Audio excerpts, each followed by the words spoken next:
Welcome to the NBA 2K G League show. I'm your host, Varun Charya, and welcome to the show. So, we are going to talk about some showcase stuff. We're going to talk about some call-ups. We're going to talk about some trades. Pretty much just kind of catching up the past 2 weeks about what's going on in the G League. I'm just going to try to get this video for this live posted onto Twitter. So, just bear with me for a second, and then we'll for sure get started. But I do hope everyone had a great holiday break. I hope you all have been, just having a good time wherever you are in the world. And yeah, I'm just excited. The regular season is getting ready to really start. The first thing I'll kind of just talk about what I think is very interesting that the G League decided to do is they decided that this year they ended up starting the regular season actually at the tip-off tournament. So those two, games that the teams play beforehand, the consolation games for those teams who didn't make the tip-off tournament, those do count as regular season games, which I believe in previous years it didn't count usually. So I think they still counted as tip-off tournament games. So it's interesting they decided to make that move. I'm not too sure the reason behind it, but I did think it was an interesting idea that they decided to do that. So just wanted to talk about that just really quickly. It's something, if I find out any more information, I'll definitely be sure to kind of tweet it out on social media. But that was something I just want to talk about the showcase. And look, the showcase I thought was really good this year. I think, I was bummed, obviously, they didn't have a fan day, but I do at least enjoy it every year, just getting to watch it as a fan, even, virtually, like as a stream or on ESPN. And, I think those are always like the best things is, at least you get to see so many games, like you can keep kind of switching back and forth. You can have the option for replay. So that is like one nice thing about, the showcase as well. But, I think this year, some parts of the showcase that I really did enjoy that I think we need to talk about is that the 905, the Raptors 905, they had a historic run in the G League that, that needs to be talked about. I know I've talked about this before in my previous live, but this is a team who went 16-0. Like, that has never happened in the G League, guys. The previous record was, I believe, 10-0, which was the 2019 to 2020 Memphis Hustle team. In the Raptors 905, they beat that record this year. And look, this is a team, if you look at their roster, like, let's pull up their roster, guys. Like, Raptors 905 roster. I just want to kind of point out, like, they have a very intriguing team, and they have a team that's full of winners. Like, they come from winning schools. They come from basketball families. Like, let's kind of start off some guys, like, I've noticed, like, immediately off the top of my head, is AJ Lawson. Like, AJ Lawson, he's a Toronto Raptors two-way contract player, but, he's a guy who went to the NBA Finals with Dallas, and, he wasn't technically, if I'm not mistaken, he wasn't on a two-way, he was on a standard contract at that point, so he knows what it's like to win a Western Conference Finals, the biggest stage, to go all the way to the NBA Finals. And then you look at a guy like Patrick McCaw. Like, Patrick McCaw has won a championship, even with Toronto. Like, he's a winner, too. Elijah Martin won an NCAA championship. That's another big thing is that, he's a guy who was he's probably one of the best players for this 905 team. He was probably a big reason, especially if you looked at that game against the Grand Rapids Gold, he was able to get them back into it, especially at the very end. He had a huge layup against the Gold, which continued to help them make it to the finals for the tip-off tournament. Julian Reese, obviously, he's the brother of, Angel Reese, but, comes from a basketball family, which is huge too. And then, David Roddy, he's an NBA player, a former player who has experience.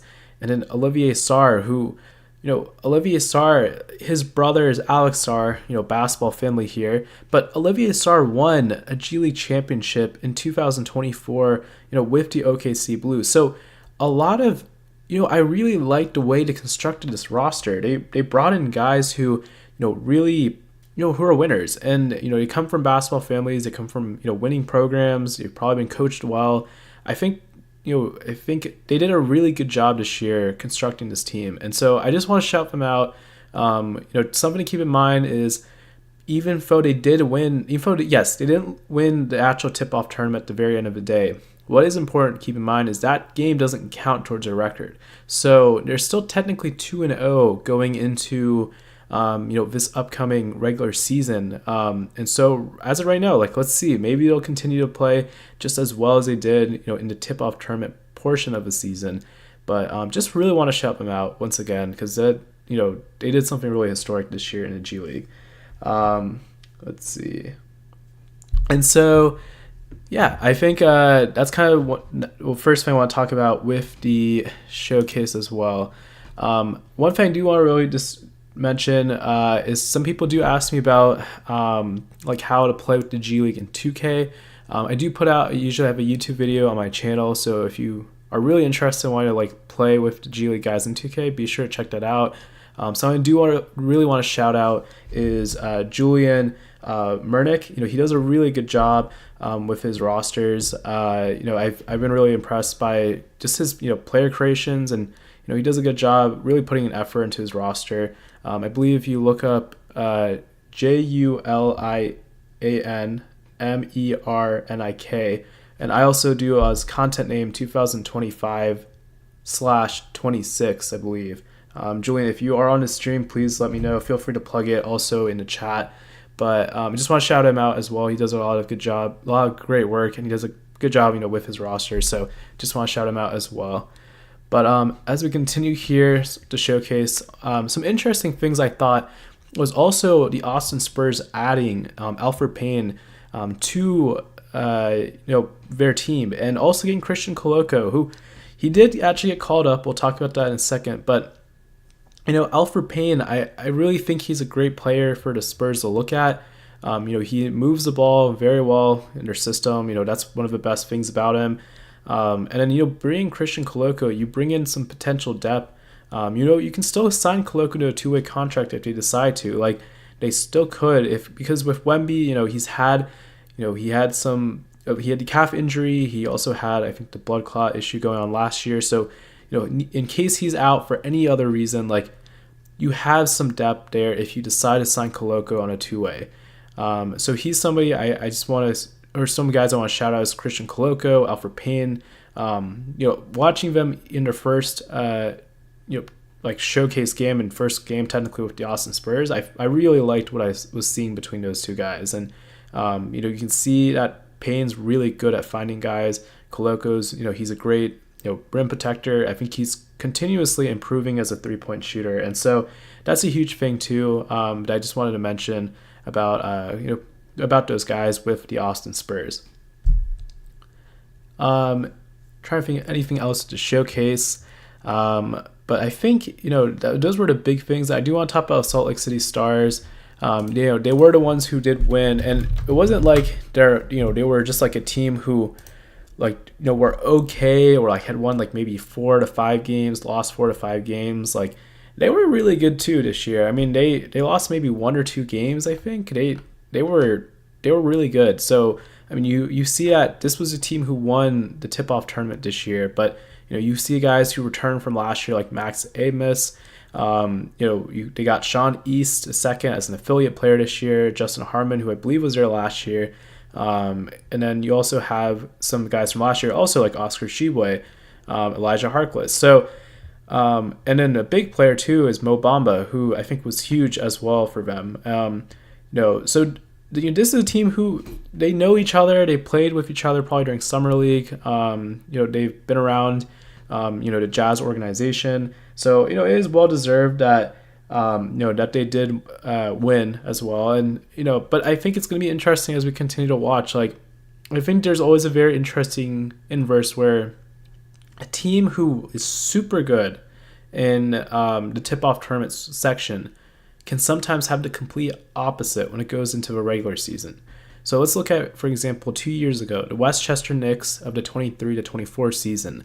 That was a team that won the G League tip-off tournament section. But then they started getting guys who got called up, and they did have some injuries with some of their other players, but guys were getting called up. Dylan Windler got called up. Mamdi Diakite got called up. Jalen Martin got called up. Like, they just had guys getting called up from the Westchester Knicks roster. And so, ultimately, like, they didn't have as great of an end to their, regular season as they did when it was the tip-off tournament. And so it is something interesting to keep in mind with these teams. These guys can do really well, but again, at the end of the day, they're also trying to get to the NBA, and that's their goal. So, that's, just an important thing. I think that's also worth mentioning. So I think pretty much, yeah, that was the biggest thing I want to talk about, the showcase. We'll kind of talk a little bit about some of the call-ups in this next chapter. So some guys who I just want to talk about two guys who I thought were very intriguing that, that I do think is worth keeping an eye out. So I do like Mo Bamba when it came to looking at his game. I do think he's worth looking at for a call-up. I'm pulling up his stats right here. Let's see if I can pull up so I can see both. Or actually, let me go back. I want to see if I can pull up both so you can see the full amount of games he's played. Let's see if it shows up. If not, we'll just do tip-off tournament. Okay. So, like, Bamba, this year, 17.6 points per game. He's shooting almost 40% from three, 11.7 rebounds, 3 blocks. The biggest thing that I think has stood out to me also is that he's turning the ball over like 1.3 times a game. And I think that's huge. He's not going out making an insane amount of mistakes. He's doing a good job when it comes to, just the way he continues to play. I think if he can continue to rebound the ball super well, and he has to stay consistent. That is the biggest thing I think people in the NBA circles are saying, is that he has to stay consistent when it comes to being an NBA player if he wants to stay in the NBA. And I do think he's posted good numbers in the G League this year. I think it's just a matter of opportunity, the right team. I do think there are some teams who could maybe look at using Mo Bamba, maybe just give him a look. I mean, Dallas could potentially look at him with Anthony Davis, going down recently. They don't have Derek Lively. Indiana, they've been kind of going through different big men throughout the year. I think there's just different options. Could the Lakers potentially consider it? Like, if they really needed some, depth there, like if Ayton's ever out. Golden State, they've been looking for rebounding and some, rim protection. Like, maybe this works out. Like, there are options that I think he could potentially fit. It's just a matter of timing. Now, the most important thing when it comes to his call-ups is that January, I believe let me just make sure I want to get the date right. When can NBA 10 days be signed? Let's see. It'll probably say here, January 5th. So January 5th, that is when guys can start signing 10-day contracts. And that is important to keep in mind because, for guys who aren't eligible to sign a two-way contract, that is the time where they really are, trying to get back to the NBA. That's like their golden ticket opportunity. And it does work because you can look at certain guys who have signed 10 days, who did end up making it to the NBA roster. Like, back before even two-way contracts were a thing, like 10-day contracts was huge for these guys, like for everybody, not even now, like these younger players, like for anybody with NBA experience, like regardless of years. And so these guys they're trying to get back. They're going to use that opportunity. I mean, Victor Oladipo could be a guy who's maybe he gets signed to a 10-day, like if Milwaukee decides they want to give him a call up. Last year when the Pacers had injuries, they signed Jahlil Okafor to a 10-day contract. Like, they have the opportunity to sign guys to these contracts. And so that's why I'm saying I'd be interested in Mo Bamba was, if he gets a 10-day with a team. And so let's see. I do think he's, especially with this playing well in the G League, like tip-off tournament section too. Like, I think with him being around all of the scouts, hopefully he gets an opportunity. So that's someone I just wanted to point out. Another guy who I've really liked as well this year, who I think is, intriguing, is Skal Labissiere. Let me see if I can pull up his stats really quick. But what I thought was, was cool is I actually did get to see him recently play when I went to see the Capital City Go-Go. And he's having a good shooting stint. Now, he's shooting pretty much almost like 90% from free throw, 45% from three, and in 50%. He's having a 40-50-90 season. That's really impressive. 2.1 blocks, 19, like he is having a great season. And so I am really curious to see, like, can he come back to the NBA and provide minutes, to a team? I think, again, at the end of the day, I think it's all about timing. I think it's about opportunity. It's fit. I just think it depends on the situation. So let's see. I'm going to be monitoring his situation really closely, with the 10-day contracts that are coming up. He's not two-way eligible because he's been in the NBA for 4 or more years at this point. But he is a guy who I think is really worth looking at. He can stretch the floor, he can get to his spots, and I think he just, if he can do the little things like rebound, execute on his plays, which I do think he did a good job on when I was watching him in that live action game a couple of weeks ago. I think he is definitely somebody to definitely look at for sure. So those are a couple guys I wanted to mention. I do think there's a good article by, I'm going to say his name right, hopefully I got it right, Finn Kuel or Finn Kuhl. He does a lot of, G League breakdowns. He has a website, believe two-way contracts. Let me see if I can find it. Let me see if I can find his exact article, because I think he did a really good job talking also about some guys who, yes, right here, who also deserve an opportunity after the showcase. And so I definitely recommend checking out this article right here. But yes, so that is pretty much my candidates. I do want to talk about who actually did get called up now. Christian Koloko did actually get called up, and we'll kind of talk about why. Let's talk about the, let's see, it was a Grizzlies depth chart. So pretty much Zach Edey has been out. He's going to be out due to an injury going on right now. Even Brandon Clark, he's out. And so, Jock Landale, he's been out. Like, they're having depth issues right now in Memphis. And so Memphis decided to go sign a big. Decided to sign Christian Koloko.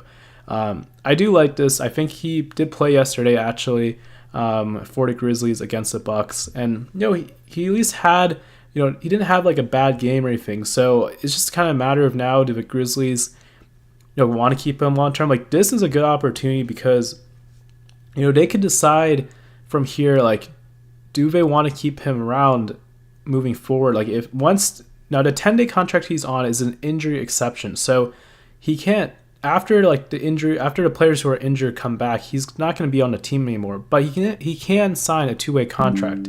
So that is something to keep in mind, that I think it's worth monitoring with his situation, and just worth looking at how well he plays as a reserve. But if he doesn't, he goes back to the Austin Spurs, and maybe San Antonio also looks at him. But he is a player who did get called up as well.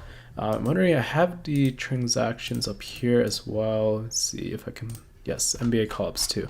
So this helps us all kind of see who else. Okay, so Micah Potter, he's been between the NBA and the G League for years.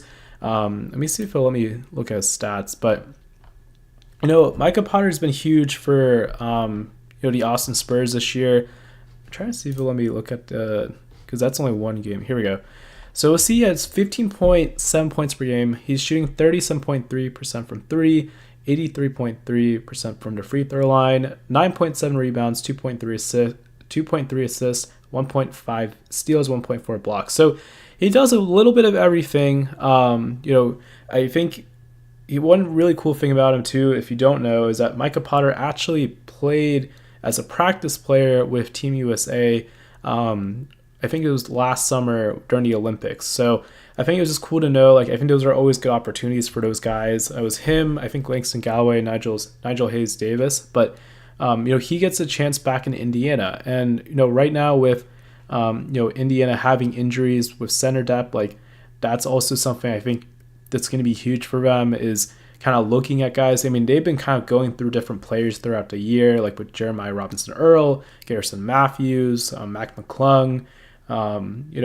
I think they also had like one of their guys from the Boom, Gabe McLaughlin. Like, this is another player, and I think this is a smart move for Indiana because right now, I mean, the Pacers, they kind of don't have their star player in Tyrese Halliburton. So obviously they are still trying to win, but I think it's also a good idea to kind of look at guys, see who potentially could help you, moving forward for next year when you can really make a run when Tyrese is back. You lost Miles Turner in free agency, but you're kind of looking at who could potentially replace Miles Turner, as that starting center and also that backup center. You're looking for more options there, and so you still have Isaiah Jackson. Also, you have Tony Bradley, but again, you're just looking at those third string centers, like those guys on the margins who could potentially be a good player. And I do think Micah Potter, in my opinion, I think he's an NBA player. I think he does the right things. It's just a matter of opportunity. So let's see how he does here in Indiana. I'm gonna be really curious about that.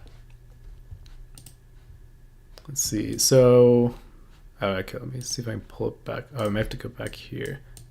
Yes. Okay. All right.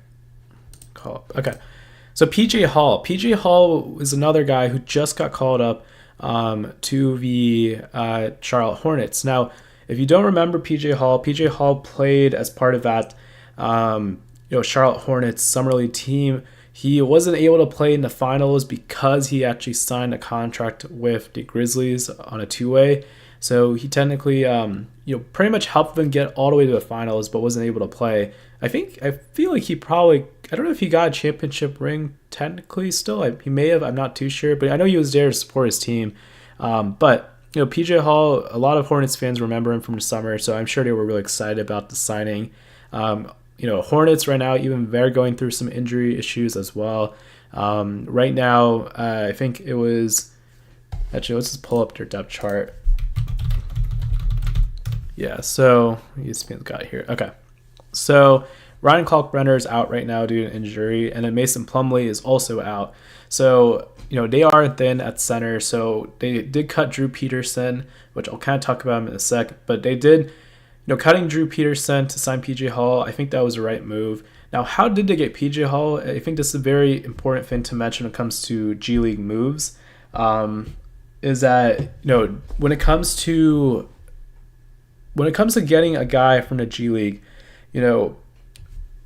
PJ Hall technically signed into a player pool, and the Greensboro Swarm didn't technically acquire him. It was actually the Mexico City Capitanes who were higher on the waiver pool, and the waiver pool is random, so it's not like the NBA where it's the worst team gets first like dibs or anything. It's just a random order. So Mexico City Capitanes, they got PJ Hall's returning rights, and so Swarm obviously wanted to get his returning rights, and so they then traded, I think it's Isaiah Moore, who has been really helpful for the Capitanes, gave him center depth, and they traded him from the Swarm to the Capitanes, and they also gave their international draft pick for this upcoming year to the Capitanes. So then PJ Hall then was able to join the Greensboro Swarm. So obviously, that's why these picks can sometimes help for situations like this, because ultimately, they do help these teams as they're kind of looking at getting these guys into the system. Because PJ Hall even talked about this yesterday. Being Greensboro, they run the same system as the Hornets, and so that's huge for him getting acquainted. Because as soon as a situation like this happens where he got called up, he's then able to just kind of fit into the system. And so I think that's kind of just want to kind of top out is the idea of how these trades, these picks can be helpful in these situations, and then also bringing a guy even if he's on just a regular G League contract, but kind of worth monitoring his situation, seeing how he looks in the system, and then gradually kind of keep moving him up. So that's just what I want to mention. Now, Drew Peterson, he was cut in the process. He didn't end up he wasn't able to stay around the team. And so what happens with Drew Peterson? Drew Peterson, if you remember, if you're a Boston Celtics fan, he played with the Celtics the past 2 years. But Drew Peterson, he can go sign a G League contract and technically return, that way, and then have his rights acquired by a team. I believe, I have to double check, he could also be required, or actually, wait, let me say, actually, this might, now I'm starting to remember, that actually might not be correct. I just remembered Drew Peterson actually played for the Sioux Falls Skyforce before he got called to the Celtics in 23. So the 23 to 24 season, that was his last season when it came to G League returning rights. So technically, his G League rights actually belong to the Sioux Falls Skyforce. So actually, he if a team wants to trade for his returning rights, the Skyforce actually in this situation have an opportunity to get some draft picks, maybe a players' rights they want in the future. Like that, it could be a good situation for the Sioux Falls Skyforce right there. So just something to monitor. It really depends if Drew Peterson decides to play in the G League still, or if he ends up wanting to go overseas or do something else. But just want to mention that really quickly as well. All right, let's talk about some other moves as well. I want to talk about MarJon Beauchamp. MarJon Beauchamp, he's been having a really good year. Let me see. Yeah, right here. Okay. Let's see if I do full stats. So MarJon Beauchamp. Let's see if I can do both. Let me do. Okay, cool. 7 games. So he has played 7 games. Keep in mind, some of those games, I think he was injured for some games. He was also with Team USA during the qualifiers for the Olympics. So, but looking at his numbers, 45% from 3, 20 points per game, 4.9 rebounds, 3 assists, 1.1 steals. I think he definitely was worth monitoring for a call up, and I think the 76ers made a good move here. They've done I said about this before season. They had a really good, signings when it came to their two ways. Dominic Barlow and Jabari Walker, these were great moves that I think the 76ers made. And I really like this idea of them bringing in Beauchamp as well. Now, they did cut Hunter Salas, who actually Hunter Salas will not be able to come back to the 76ers, or to the Bluecoats as an affiliate player, because technically the Bluecoats had 5 affiliate players to begin the season. You only get 5 affiliate players to start the season off. So that means that they can't bring Hunter Salas back. He'll have to sign a G League contract, and if he's trying to get to a specific team, they'll have to trade for his returning rights and do all that. But Beauchamp, I think this is a good move. You're bringing in some more depth here. Maybe he's somebody like right now, Justin Edwards. Maybe they're going to be competing for minutes in a rotation. So gives Nick Nurse a guy to kind of look at. They were interested in him because they did sign him technically as an affiliate player. He was in training camp with the 76ers. So I really like this move. 93% from the free throw line. That's really great. So yeah, good move here by Philadelphia.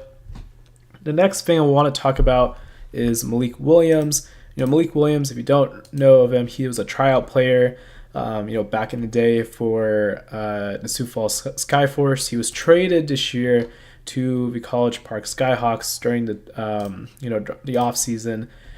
16.2 points per game, 10.4 rebounds, 1.5 assists, 1.5 blocks. I think this was the right move for College Park Atlanta because, look, you have 2 guys who just got hurt, 2 young bigs on their roster who got hurt. N'Faly Dante and Ile Nadea.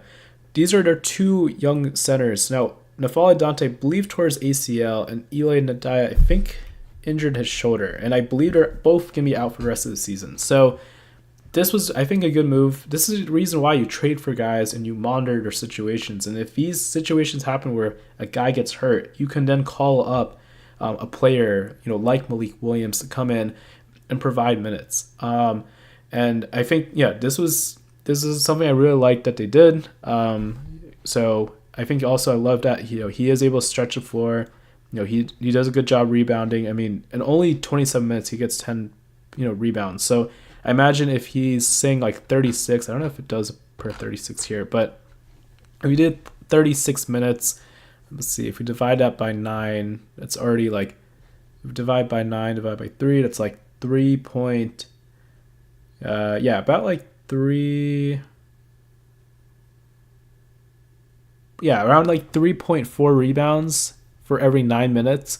So if you add 3.9 to that ish, it's like almost 13 rebounds. So I think if I see that translating to the NBA, I think he could potentially in 36 minutes maybe get 10 to 11 rebounds potentially. So I think that is a good number to look at really closely.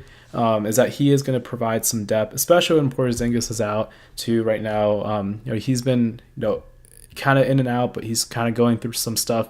Like I think another issue with an illness. So again, another opportunity here for the Hawks to look at a guy right there and Malik Williams. Let me go back to call-ups here.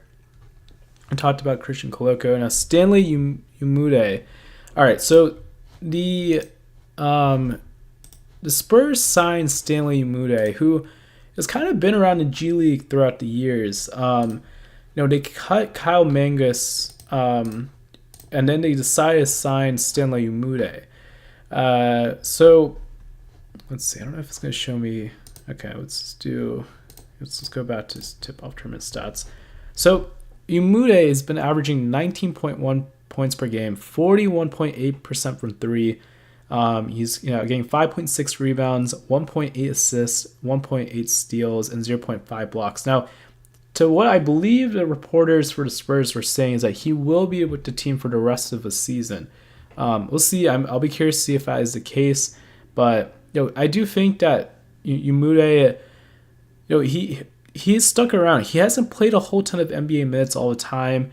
He didn't play a lot last year really with Milwaukee, but I think he does bring some valuable depth here. I mean, now that this update, maybe what was showing me earlier when I read those stats was tip-off and regular season combined. But you can see here, if this is just from his tip-off tournament section up to the showcase, 44.6% from three. That's phenomenal. Like, these are really good numbers. And you're looking at a guy who could potentially be a 3-and-D type of guy for San Antonio. You always have to be looking at guys who can come in, beat depth pieces, because if guys get hurt on San Antonio, your wings get hurt, like Keldon Johnson gets hurt, or you need to have these guys ready to come in and play minutes.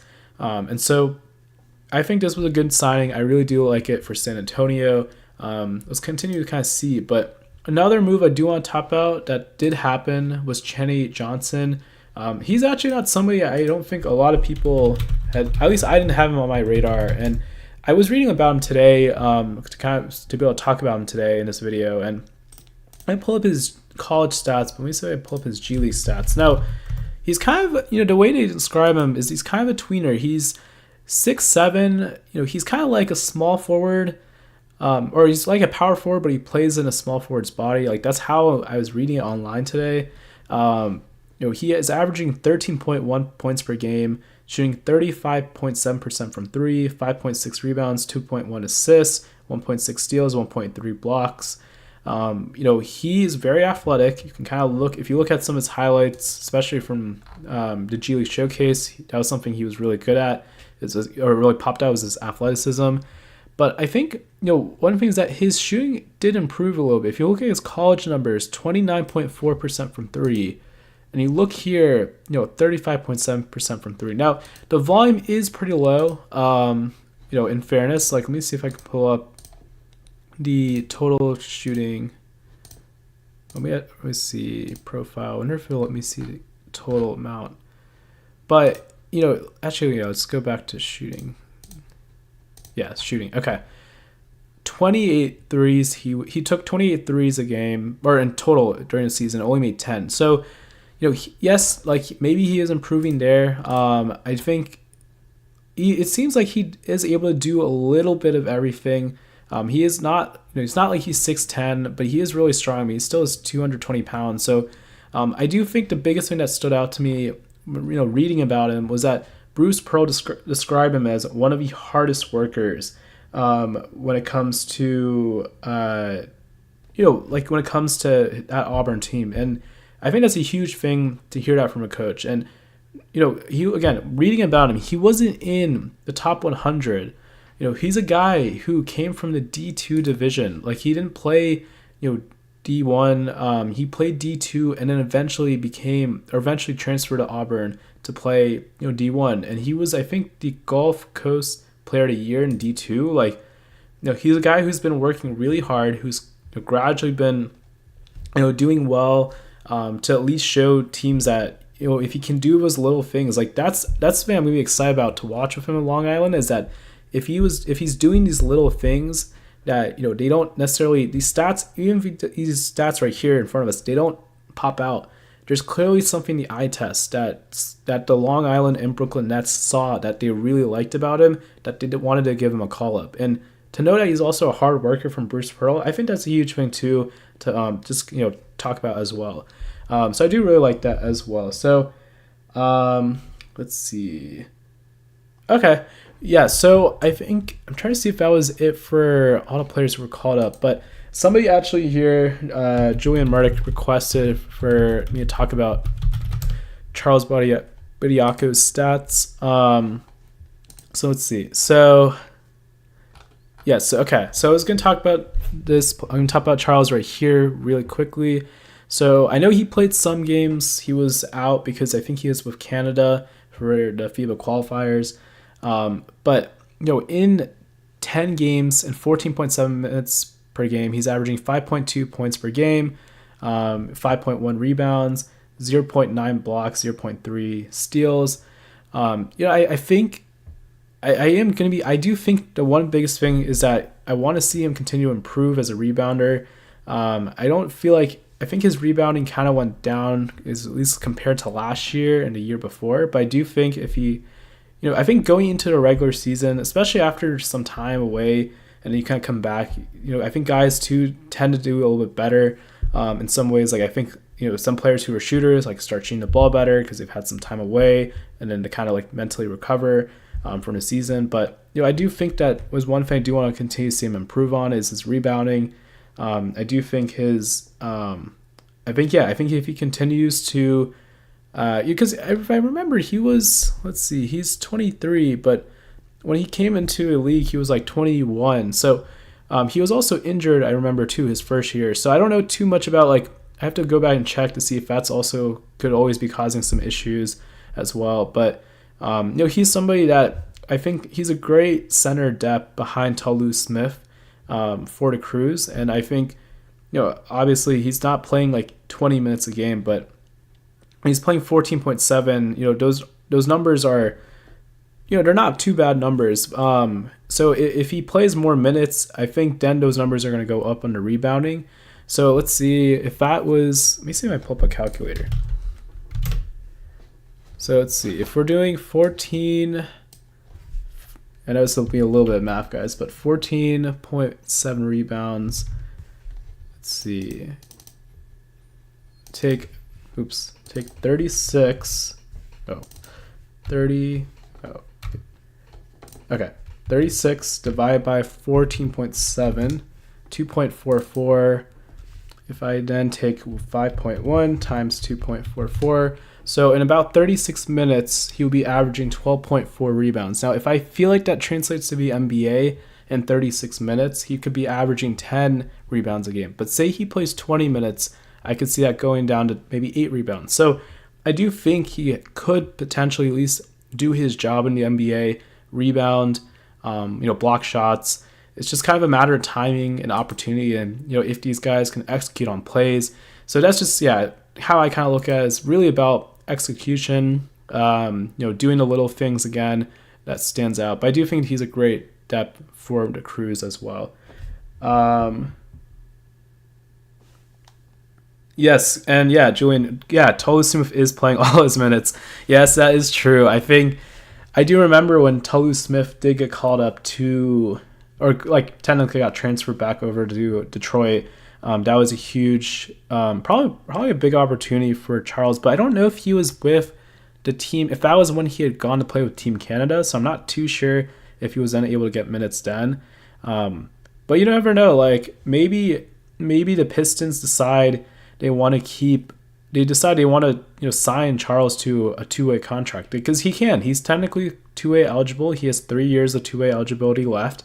So they could really likely sign him. It's just a matter of, I think it's just with Detroit, I've noticed it's guys who really fit their mold. These are really tough players. When you go to Detroit, it's not going to be easy. It's going to be very physical. And that's the way that Detroit Pistons team is. So I'm sure they were really looking for guys like that when they were assembling their G League team to potentially maybe look at signing to a two-way.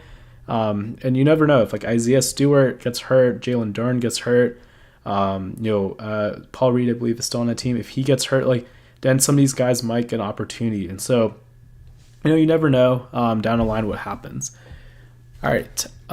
So I think that's enough on the call-ups section. I'm going to talk about some of the trades now that have happened. Let's see. So there's been a few trades that have happened the past few days. Let me see if I pull them up. So the biggest one kind of right here, we'll start, I think it's pretty much these right here. So this Jalen Crutcher trade. Now, it was a three-team trade with Jalen Crutcher going from the Osceola Magic to the Iowa Wolves, Jaron Cumberland going from South Bay Lakers to the Osceola Magic, and then Iowa traded their 2026 first-round pick to the they traded 2026 first-round pick to South Bay. So I believe I don't think it was a 2026 first-round pick of a different G League team. I think it was theirs. So that means that if Iowa does really bad this year, they're not like good at all. Like that's actually happened the past 2 seasons. They've been like the worst team in the G League. Hopefully that's not the case this year. But if that does happen, that does technically mean that they will. That means South Bay would get their pick technically, and that's actually what happens past year. It was a lot of trades, but technically it was like Westchester Knicks had Iowa's pick, then that got traded to South Bay, and so then South Bay kept the pick, and then they were able to then trade. They were able to get Dylan Jones, who they then traded to Rip City Remix, got some first-round picks. Like again, these all eventually can end up stacking up over time. Like they help the team long term, or they get a player they really like that could potentially help the NBA team. But here, I think, I think Iowa. This is a very interesting trade to me because you have Tristan Noon. Now, I have a couple of theories why they made this move and what Minnesota could be thinking here. You sign Jalen Crutcher because you're looking at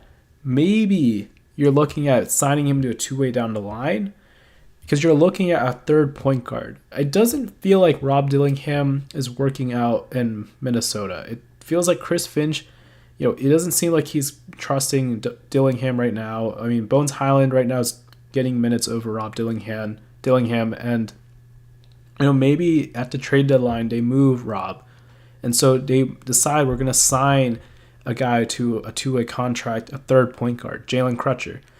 But maybe they're also going to look at signing Tristan Noon. Tristan Noon's been having a really good year too. Let me see if I can pull up his stats really quickly.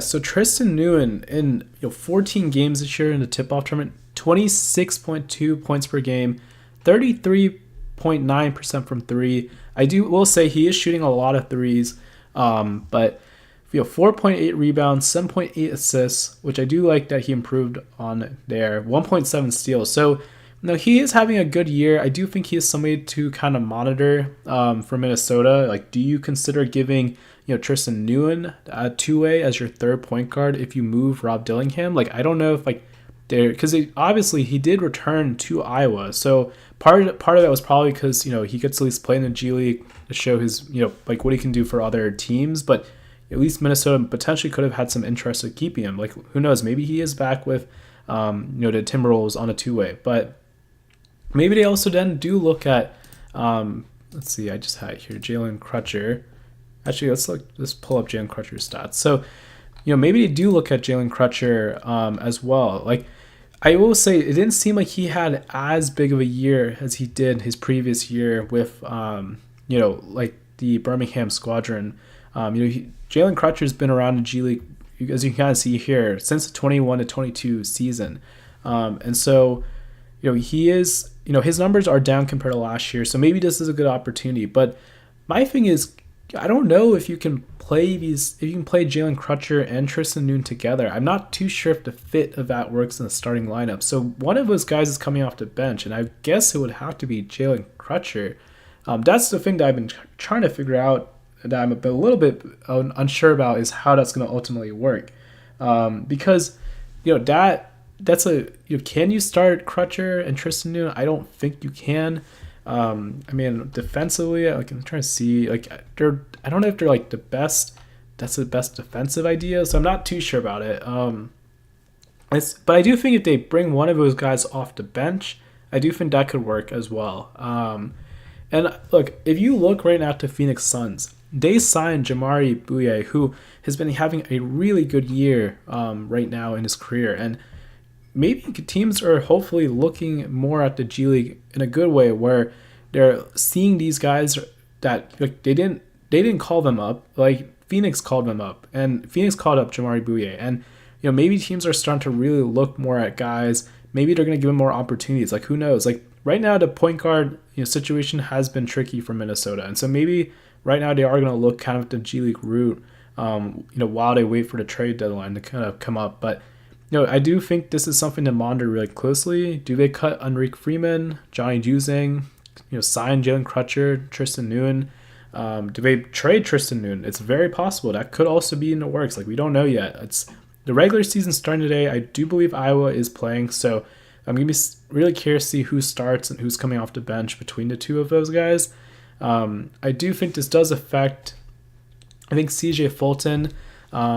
He was one of their Timberwolves Exhibit 10 guys. He was technically is their backup point guard, so I'm not sure what happens to him. Is he going to be now the third point guard on the Iowa Wolves? Is he going to get traded? Like, we'll kind of have to see that situation really closely. But I do want to talk about that as well. Jaron Cumberland, I really like Cumberland's game. I was really hoping he would have gotten an opportunity with the LA Lakers, but it is what it is. I think him going to Osceola, it potentially gives the Magic an opportunity to look more at like Jaron Cumberland. He's a ball hawk. Like he's a good defender. He has a good build.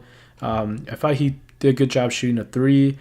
He's a 3-and-D type of guy. Like if right now with Franz Wagner's injury, Tristan Silva is probably playing more minutes, and so you need to look at depth pieces. And let me see if I can pull up Jaron Cumberland's stats right here. But Jaron Cumberland, I thought he had a really good career when he was with the Delaware Bluecoats. Now this year his minutes have been kind of on and off. He didn't get to play probably as much as maybe he did, at points the previous years. I do know that they have a lot of other guys that are there too, like Anton Watson, Adu Thero, sometimes when he plays. Usually when the assignment and two-way guys aren't playing, then I know Cumberland was definitely in the rotation for sure. But, this year, at least with South Bay, he was shooting 34.6% from three, 0.6 steals, 0.7 blocks. So, I do think I like that he's at least he has 4 assists a game. So, I think that if you need to bring in like a guard or a forward depth to Orlando down the line, he is eligible for, I believe, 3 more years of a two-way contract, because he did technically get called up 1 year in the NBA. So he could be somebody that you could look at, that Orlando could look at if they need some more depth on the margins, on their roster. So just somebody I want to talk about as well. Let's see if I can go back here. All right, Kobe Jones, the Kobe Jones trade. This, I believe, let me see if I can pull it up, what the exact trade details were. This hustle. I want to see. Okay, here we go. So Kobe Jones was traded technically from the Motor City Cruise for a 2026 first round pick. Now I believe that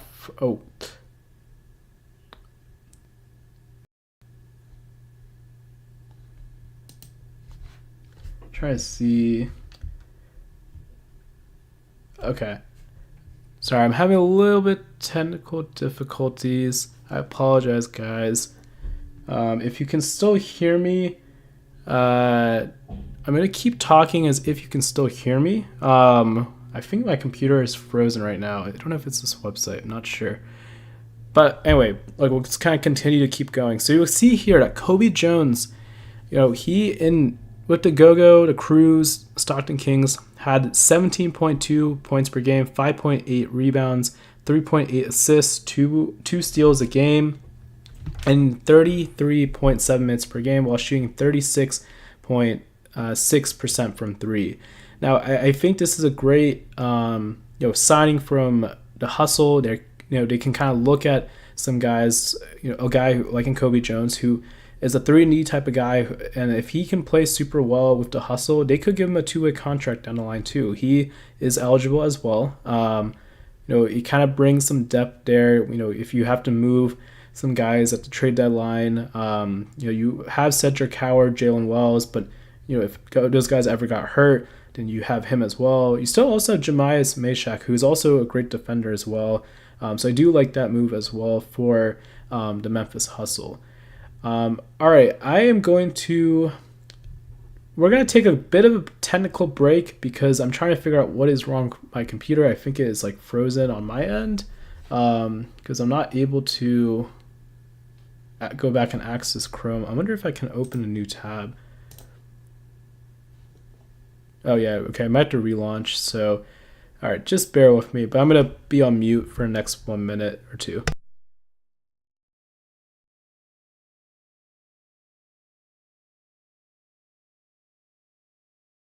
Okay, never mind. I think we are back. Yeah, it looks like that got fixed. But, all right. So to go back to what we're talking about, I think also an important thing to keep in mind is that the Hustle did trade a 2026 first-round pick.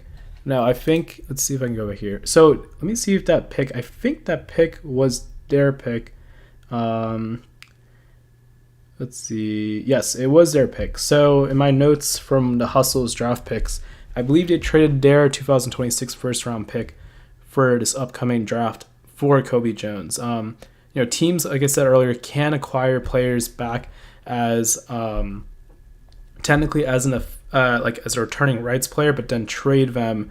They can go elsewhere, and so that's always a possibility as well.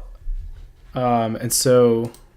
Let's see. Oh, I might need to put in my screen capture. Okay. Hopefully that's back online. All right. Anyway, back to the stream. So that was Kobe Jones. I want to talk about this Aleem Ford trade with Cameron Martin. I do want to shout out Ben Sig. He did a good job explaining the Cameron Martin trade. He actually did talk about with the Cameron Martin trade that Cameron Martin did actually play with the Milwaukee Bucks in Summer League of last year. In 2024. So I think that was it is kind of good to know that because I think he could be a guy that maybe the Bucks are interested in. Aleem Ford, he had his returning rights traded from, I believe, the Rip City Remix to the Wisconsin Herd, and I believe it was the Liam Robbins trade. Who then now and he didn't actually play for the Wisconsin Herd. He's now getting his rights traded to the Grand Rapids Gold. I don't know yet who out of these two are actually going to play. It's not fully clear exactly, so I guess we'll find out, probably soon. But Cameron Martin, I believe he's a center, a center forward. He played for the Motor City Cruise last year. I believe he was a draft pick for the Cruise as well, and then. Aleem Ford he's been between the G League for years. I believe he's also from Puerto Rico. He's played, I think, on Team Puerto Rico too.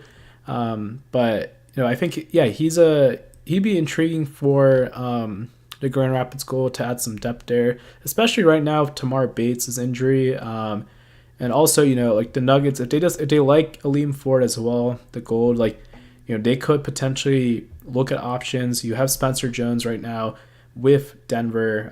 You have Cam Johnson, but if they decide they want to look at some more players on the margins, like Aleem Ford could be a guy they could look at because he is still two-way eligible. So it's just a matter, again, situation, fit, timing, it's all these things play into it. All right, the Zaire Smith trade, I really like this trade a lot. I think it was an important trade for the OKC Blue. They traded their 2026 first-round pick and their 2027 second-round pick for the upcoming drafts to do this move. And Zaire Smith, I I think, he's a guy who, if you remember, he played for the Philadelphia 76ers in the, I think he was drafted in 2018 by the 76ers. And then, he didn't play for some years because he had some health issues. And then I think he's now back, kind of been between the G League the past few years. And now he's been traded to the OKC Blue. And, he's shooting 40% from three from this year with the Texas Legends. And he was having 1.1 steals a game, 0.7 blocks. But the biggest thing, I was kind of watching him yesterday, is he has a defensive rating of 107.7. And I think that's really important right now for the OKC Blue, because I think the OKC Blue, one of their biggest weaknesses is that they're not the best team when it comes to defending the perimeter. The Blue, they're one of the, I think one of the teams that has when it comes to the opposite 3-point percentage of a team scoring on them, teams have a really high 3-point shooting percentage against them because they're not the best at defending the perimeter. I think Zaire Smith is perfect for that. He does a really good job at that. I do think he's a better rebounder than his stats say. He's very athletic, so I do think that also is huge. And if he can shoot what he's shooting right now, 40%, I think that's going to be huge as well for OKC Blue, because the Blue also, they're not a great 3-point shooting team. So having him on the corners to be able to knock down shots, I think that's going to be huge also. I'm really curious to see how this works out for the Thunder down the line, because down the line you're going to have to eventually move Lou Dort potentially, and you have to kind of look at those key starters on the Thunder. Eventually they're going to get replaced probably by Cason Wallace. And so who's going to take Cason Wallace minutes, or it's probably going to be like one of their guys who's potentially could be on a 2-way contract right now. Maybe that is Brooks Barnhizer. So then who's going to take that contract as well? Now let's see, Zaire Smith, I'm going to see how many years of eligibility. I wonder if he's played enough years where he could qualify for a 2-way still. 1, 2. So he has one more year, I believe, of 2-way eligibility. So maybe they could call him up. I mean, he's only 26, so he was pretty young too when he got drafted in the NBA. And so, he's definitely somebody I do think that if he does really well with the Thunder, really well with the Blue, the Thunder could look at him down the line. So I like this move from the Blues front office to do this. So just want to kind of shout that out. Another, I think this might have been the last trade that I've seen recently. I do want to talk about this, and somebody here in the chat actually had asked about this as well. But let me kind of read his question. How do you think it's going to be now that the Warriors have two great centers in Bolden and Bassey? So yes, Charles Bassey has been traded to the Santa Cruz Warriors. I had mentioned that yesterday on Twitter. I saw that. So Charles Bassey, look, the Warriors right now, I think it was Chris Haynes who had talked about this, or maybe Jake Fisher, had talked about the Warriors are right now looking for center options. They are looking for depth because they're last in rebounding. They're last, I believe, in blocks maybe, but they're really struggling when it comes to rebounding. And I think Charles Bassey is somebody who can do a really good job at that for Golden State. I really thought this was a great move. Bassey didn't actually play for the Blue Coats. His rights were traded to the Blue Coats initially from the Imani Bates trade, but he never actually played for them. And it makes more sense because I was actually at their game against the Capital City Go-Go when they came to DC, and I didn't see him there, so I didn't know if he was actually going to officially join because he was listed on the roster. And then also the Blue Coats had signed Drew Sissy, or I think or Drew Seiss as well, who's also a center. So I was kind of wondering, is he actually going to join the team Bassey? So this makes a lot more sense now that they decided to make this trade. And I think, yes, I really like this, Julian. I think this is a good move for Santa Cruz. Santa Cruz, they haven't had the best start of the tip-off tournament section of the season. So I think this was ultimately the right move to kind of bring in more depth there. And yes, I agree. I think it's good for Golden State to look at two options in Marquise Bolden and Charles Bassey. I think, let me just make sure that Marquise Bolden, I think he has one more year of 2-way eligibility. I just want to check. Marquise Bolden, so 1 year, 2 years. only 2 years. Okay. Yeah, so 2 years, I believe. So actually, he has 2 more years of two-way eligibility left in his career, and he didn't play last year at all because I think he had torn his, I think it was his Achilles or his ACL. I think it was his Achilles during summer league maybe, but he was hurt last year. But he's somebody I'd be curious to see if he gets a two-way. I think something that really popped out to me about Marquise Bolden this year too is that he's really improved his game. I'm gonna pull up his stats. He's when it comes to his shooting numbers this year, he's shooting 41.7% from three, and so that is something that's really popped out is that he is stretching the floor more, and I think that's important when you're in the Warriors system that he's able to do that. I really like that as well. I mean, 9.2 rebounds is still really impressive. For him, 1.4 blocks. Like, let's see if he's somebody that the Warriors decide to sign. I mean, he's kind of been with the organization the past 2 seasons. Like, he played with their summer league team last year in 2024, and then he got hurt, and then decided to play Santa Cruz this year. And I think he was also on the summer league team this year too. So this is a great move. I think that the Warriors decided to make was getting Bassey. Really like it. Jackson Rowe, tryout player for Golden State or for Santa Cruz in 2023. His then eventually got a two-way contract with the Warriors, and then was cut so they could sign LJ Cryer.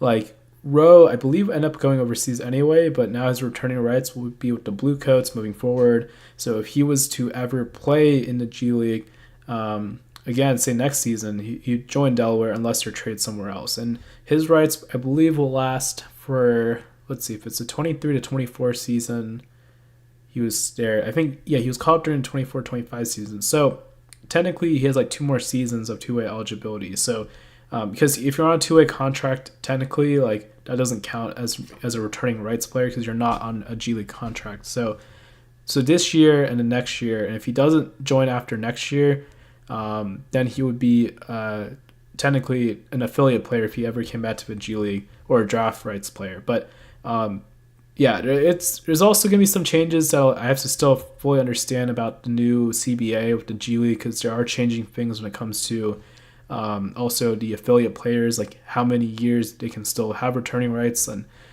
so some things will change that I have to try to understand. So actually this could also change a little bit. But I think that's it from the trade standpoint. There could very likely be some more trades in the coming days. Let me kind of go back to some of these questions. Somebody asked me here, can you look up real quick Derek Ogbedi? He's played here in my country in Slovenia, and I'm really proud now he's in the G League. Yes, I can totally do that, Julian. I know he's with San Diego, I believe. Yes.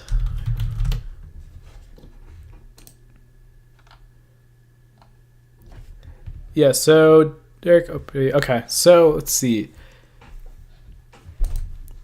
Yeah, okay, let's do tip-off tournament. So, what I know about him, as I have seen his name on the roster, I actually haven't had a chance to watch him as closely, but 5.7 rebounds, 0.8 assists. So I kind of see, like, it seems like he's a true big. 7.4 rebounds. Now I'm curious to see how it translates. Let's see. I mean, honestly, if he's gonna play, say, 17 minutes in the NBA, I think that's gonna translate to 3.7 rebounds. Maybe 4 rebounds a game. It could vary. His points could go to maybe 4 to 5 points per game. So I mean, it just depends. Like right now, and I'm kind of curious, how did they acquire him? Was he? Let me see if I can go back and pull up San Diego. He might have been a player. Was he a draft player? I don't know if he was. Here, if I do find, where's the find?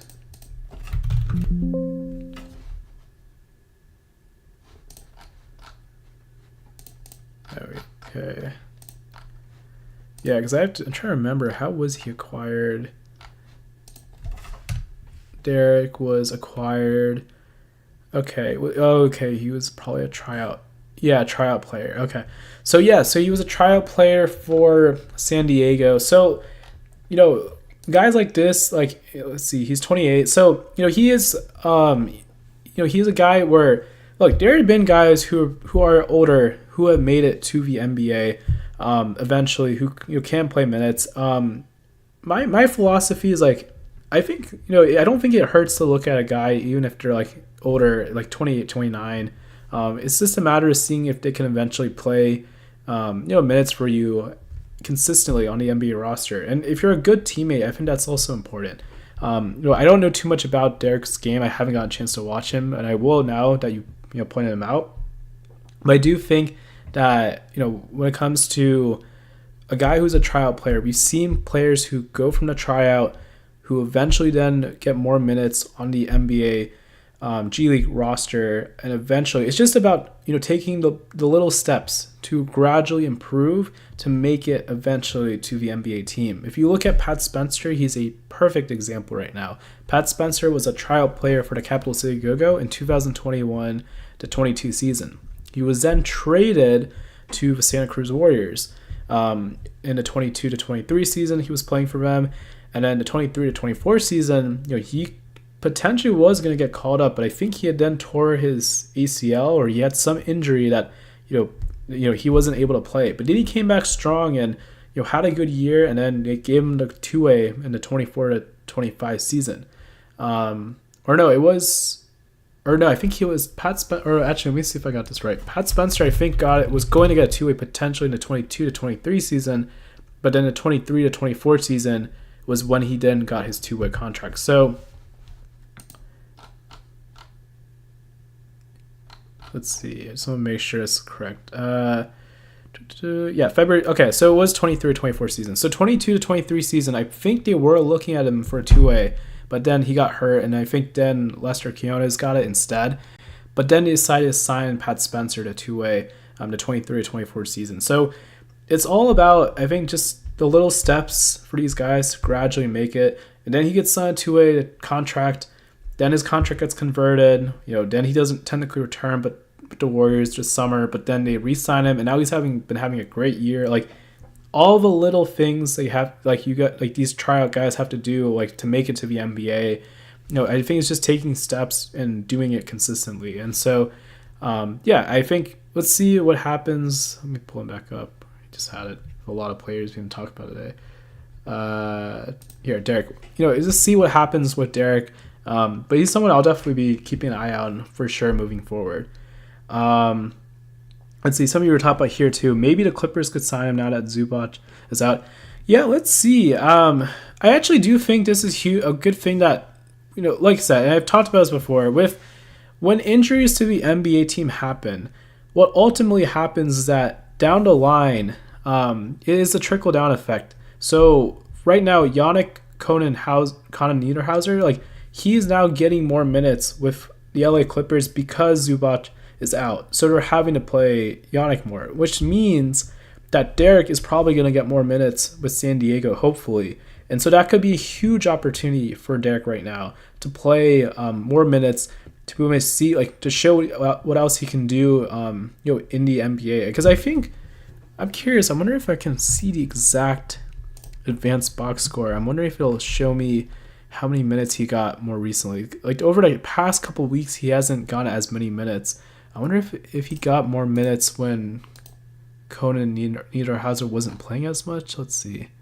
Yeah, he was literally the starting center, and that happens because Conan Niederhauser was not playing. But when he is playing, I'm wondering if the minutes go down. I feel like it has to be. Yeah, exactly, because he's playing 30 minutes. So exactly, that's just the way the rotation works. So, I think when you see that happens for Yannick, like, he is now playing with more of the LA Clippers. I think that does then open up the opportunity, as you can kind of see here, that Derek is going to be playing more minutes potentially now with San Diego, which now this could also open up minutes for whoever the third center was for San Diego here. But yeah, I think that's pretty much it for this video, for this live. Thank you all again for the support. Glad we were just able to talk about this. I'm really excited about the regular season coming up. It's gonna be a good season. Now that it's kind of starting or continuing to start today, since the first two games happened during the showcase. But let me know in the comments, like, who's a team you really think has a shot to win it all this year, to the G League, the finals. I really do think that Raptors 905 team is special. It's just a matter of seeing. We'll see like who out of that team stays towards the end of a regular season, because guys could get called up from that team. So, but again, let me know what you think down below. So if you watch this video or listen to this live stream, feel free to subscribe, like, or dislike, because hey, you do you. So